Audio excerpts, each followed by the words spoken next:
Iya, minasan, welcome back again with Mr. G di sini. Chapter 1101, tapi kita semua udah disuguhi salah satu pembahasan menarik. Dimana banyak orang kayaknya yang langsung berpikiran ke sono, yaitu kalau kayaknya buah iblis Bonnie tuh mendadak jadi overpower banget. Ya, gimana enggak ya? Bayangin aja, bisa meniru kekuatan seorang layaknya benar-benar berubah. Kekuatan Bonnie ini jauh melampaui imajinasi kita semua yang mungkin hanya berfokus kepada manipulasi usianya saja. Makanya menarik kan kalau kita bahas lebih lanjut tentang potensi buah iblis Toshinomi yang punya kemungkinan untuk menjadi buah iblis terkuat yang kita ketahui. So, tanpa banyak cicit cuit gak jelas, monggo enjoy ke kontennya, ge. Let's go. Tapi sebelumnya jangan lupa like Anda, ya.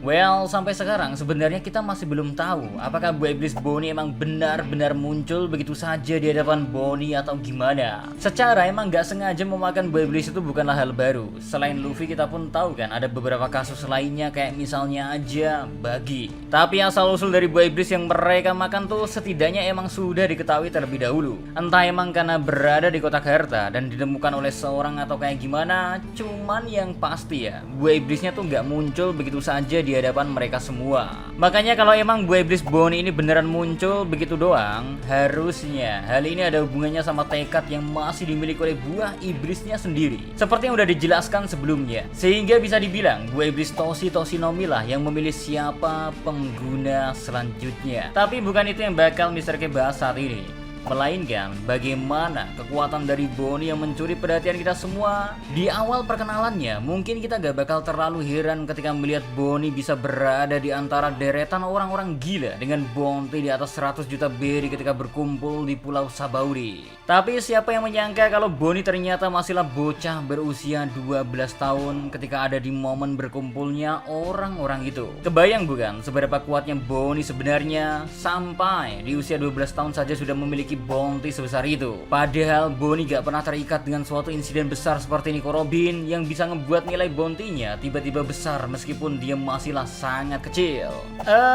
Jawaban dari teka-teki ini semua sepertinya emang berada di kekuatan yang bakal digunakan oleh Bonnie di chapter terbaru nanti. Walau emang sebenarnya buah iblis Toshinomi yang membuat Bonnie bisa memanipulasi usianya sendiri ataupun orang lain, kemampuan ini sekilas sudah terdengar sangat kuat. Karena meski berada di situasi yang kurang menguntungkan ya, satu-satunya hal yang terpikir oleh kita, pastinya Bonnie tinggal merubah usia lawannya doang. Entah itu menjadi sangat anak-anak atau menjadi jauh lebih tua hingga ke usianya yang sudah tidak bisa bertaruh. But yang menjadi pertanyaan pasti ya, apakah bakal semudah ngomong doang untuk mendekati seorang yang sangat kuat? Kayak misal, teknik ini tentu gak akan bekerja di hadapan orang-orang dengan haki tingkat tinggi, dimana rasa curiga dan kepekaan terhadap sesuatunya sangat tinggi.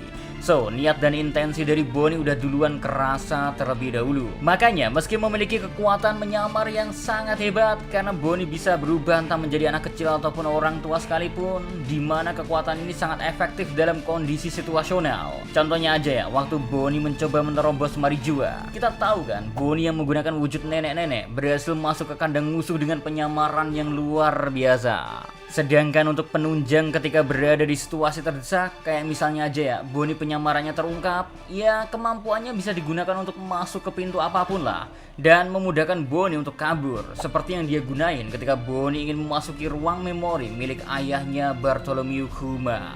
Tapi lagi-lagi balik ke kondisi pertarungan, satu-satunya kelemahan dari buah iblis ini, apalagi kalau bukan pertarungan jarak dekat. Karena kalau kondisinya Bonnie sudah tidak bisa menyamar dan pertarungan udah gak bisa dihindari lagi, satu-satunya jalan ya hanya bisa bertarung saja. Sebelumnya ya, kita mungkin mengira kalau hal ini terjadi, maka Bonnie bakalan berada di kondisi yang sangat kurang menguntungkan. Tapi menariknya di chapter 1101, kita baru-baru ini ya diperkenalkan sebuah teknik bernama Distortion Future. Dimana setelah menyebutkan nama tekniknya itu, Bonnie lanjut bakalan terdengar berkata, masa depan ketika aku menjadi sesuatu. Yaps, misalnya kalau di chapter ini ya, Bonnie diperlihatkan berubah layaknya Nika, dimana bagian tangannya membesar dan sedikit memanjang, sebuah kekuatan yang mirip sama kekuatannya Luffy. Dari sini kita ngerti kan, kalau Bonnie pertama ya membutuhkan pengetahuan terlebih dahulu tentang perubahan perubahan yang dia inginkan. Kayak misalnya, sebelumnya di momen ketika Bonnie ingin memukul Dr. Vegapunk, Bonnie itu sempat terlihat memiliki tubuh yang sangat besar. Momen yang terjadi di chapter 1072 itu,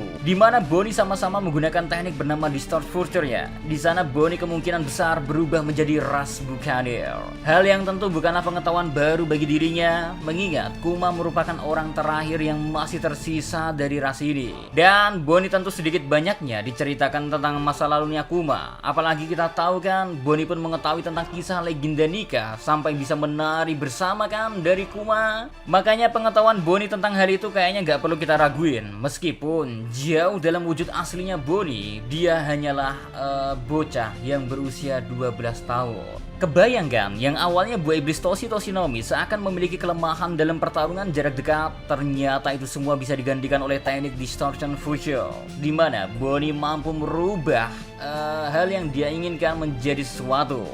Meski belum kita ketahui di mana batasan dari kemampuan ini. Kayak misal nih, Bonnie mungkin hanya bisa menggunakannya beberapa kali dalam sehari, atau Bonnie hanya bisa berubah dalam beberapa menit saja. Karena tentu nggak mungkin juga kan Bonnie bisa terus-terusan berada dalam wujud perubahannya itu. Kebayangkan kalau emang bisa berubah selama itu ya, kayaknya di setiap pertarungan ya, Bonnie tinggal memilih kekuatan yang efektif untuk ngelawan musuhnya. Jadi pasti ada batasan-batasan yang masih mengikat diri Bonnie. Terlebih usia dan tubuh dari Bonnie masih belum memasuki usia matang, sehingga Bonnie masih banyak harus mengembangkan kemampuannya lagi. Contoh sebenarnya udah banyak sih, tapi kayak Aurobaka Senchola. Sebelum bisa bebas menggunakan Gear Third dan Gear Second ya dulunya Luffy harus melewati fase di mana dia tuh kesulitan dan gak bisa lama-lama dalam menggunakan kemampuannya tersebut.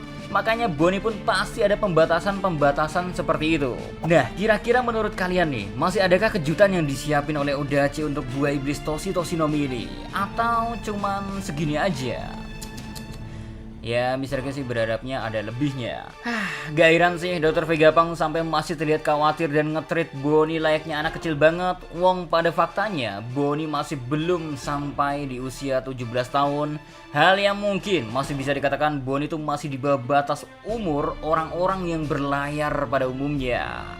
Tapi di usianya yang baru memasuki 12 tahun, dia malah udah bisa menjadi salah satu orang dengan bounty tertinggi di eranya. Gak kaleng-kaleng emang Odachi. Atau bounty ini karena emang pemerintahan dunia yang ngasih secara langsung. Ya gak tau lah. Silahkan cuit aja di kolom komentar ya. See you again next time. Adios, everyone. Salam Animania.